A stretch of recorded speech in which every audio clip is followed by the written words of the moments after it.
Take what you deserve, rebel.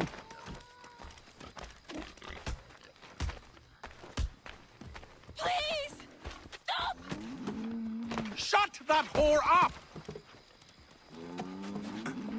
Be gone with you! This doesn't concern you! Animal... You've been warned! You asked for it!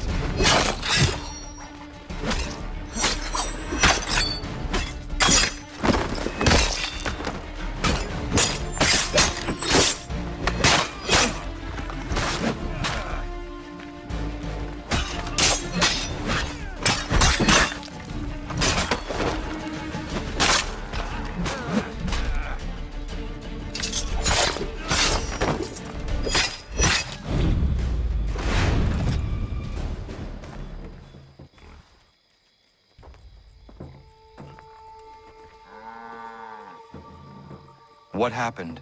They demanded we give our entire yield to the crown. Warren refused.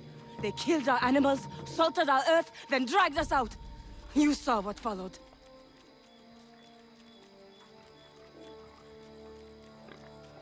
I'm afraid we have nothing to give you in thanks, stranger.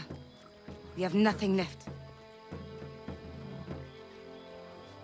Perhaps there is something you could do instead. Anything. I live in a small community not far from here. The soil is rich. The people I live with would have need of fresh vegetables, wheat, or corn. If you were to rebuild your farm, you may prosper. What kindness is this? We'll certainly come see. Thank you.